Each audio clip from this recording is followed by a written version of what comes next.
혹시 담배를 피우시나요? 만약 당신이 흡연자라면 이 영상을 꼭 보시길 바랍니다.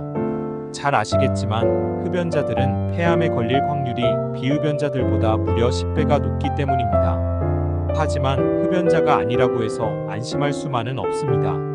직접 담배를 피우지 않더라도 유전적인 요인도 있으며 간접 흡연이나 미세먼지, 중금속 라돈, 성명 같은 유해물질에 우리 일상이 많이 노출되어 있기 때문입니다. 조금 후에 비흡연자의 폐암 판정과 폐암 극복 사례를 들려드리겠습니다. 우리나라 암 발병률 중 갑상선암, 위암, 대장암의 뒤를 잇는 폐암은 진단 후 5년 이내 거의 10명 중 약 9명이 사망하며 생존율은 약 15%로 치명적입니다. 폐암이 이토록 치명적인 이유는 무엇일까요?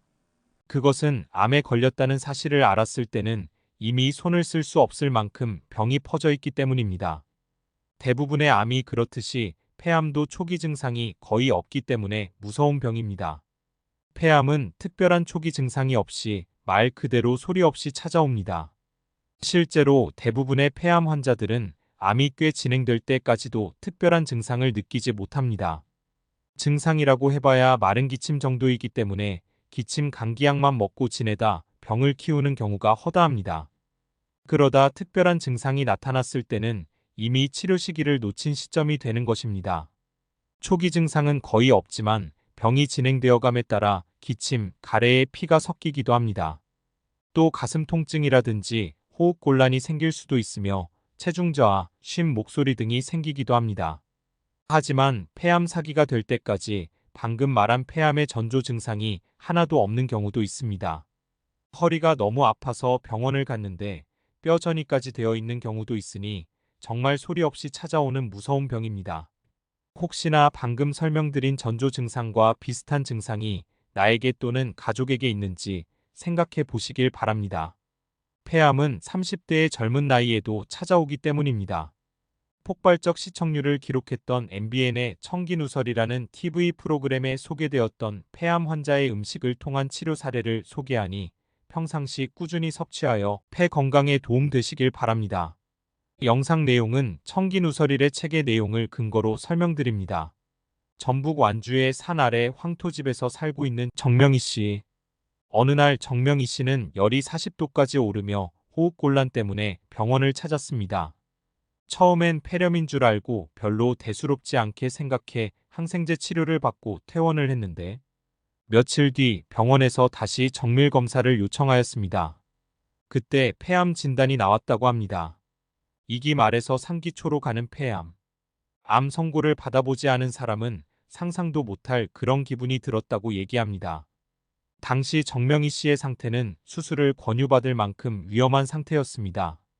정명희 씨 본인이나 남편이 담배를 피우는 것도 아닌데 왜 폐렴에 걸렸을까 생각을 하며 우울과 좌절에 빠져 있었던 정명희 씨. 하지만 그렇게 위험한 상태였던 정명희 씨는 암을 이겨냈고 지금은 누구보다 활동적이고 건강한 삶을 살고 있습니다. 그런데 정명희 씨가 항암 치료 시 가장 많이 의지했던 음식이 바로 마늘이라고 합니다. 하루에 50통의 마늘 즉 6종 마늘이니 거의 매일 300쪽의 마늘을 먹었다고 합니다. 아무리 치료 때문이라고는 하지만 맵고 냄새 나는 마늘을 300쪽씩이나 하루도 거르지 않고 먹었다는 사실이 믿기 힘이 듭니다. 어떻게 그 많은 양을 먹을 수 있었을까요? 정명희 씨가 하루에 300쪽의 마늘을 먹는 데는 다 비결이 있습니다. 생으로 먹으면 결코 많이 먹을 수가 없으며 또 100도 이상의 고온에서 조리하면 마늘의 항암 성분이 줄어듭니다. 그래서 정명희 씨는 마늘을 한번 씻어 전자레인지에 돌려 아린 맛을 없앤 후 죽염에 찍어 먹는다고 합니다. 그렇게 매일 수십 통의 마늘과 죽염으로 식사를 해왔습니다. 마늘 먹는 방법. 마늘을 깐다. 생마늘을 껍질째 한쪽씩 떼어낸다. 한 끼에 100쪽. 한 번 씻어서 전자레인지에 돌려서 아린 맛을 없앤다. 2분 30초. 살짝 익힌 상태로 죽염에 찍어 먹는다. 그런데 마늘을 하루에 300쪽씩이나 먹어도 정말 괜찮은 걸까요? 폐암은 이겼다지만 혹시 정명희 씨의 몸에 다량의 마늘로 인해 다른 이상이 생긴 건 아닐까요? 전문가의 의견을 들어보겠습니다. 김영성 신흥대학교 식품영양학과 교수. 삶아서 볶아서 먹게 되면 매운맛 성분은 많이 없어져서 몇십 개도 먹게 됩니다. 마늘은 자주 섭취하는 것이 바람직합니다. 한 번에 많이 먹게 되면 위에 자극을 주기 때문에 다른 식품 먹을 때 마늘을 같이 섭취하는 것이 우리 건강에 도움을 줄 수 있습니다. 생마늘을 기준으로 성인은 하루에 5쪽, 어린이는 2쪽에서 3쪽을 먹는 것이 바람직합니다. 그런데 신기하게도 정명희 씨의 경우는 적정 섭취량보다 훨씬 더 많이 먹었지만 건강을 되찾았고 폐암 완치 판결까지 받을 수 있었습니다. 이렇게 무서운 폐암을 수술 후 건강식을 먹으면서 완쾌하였다는 사례들이 많이 있습니다. 책에서는 마늘, 겨우살이, 개복숭아, 졸복을 이용한 사례가 있으니 참고하시길 바랍니다.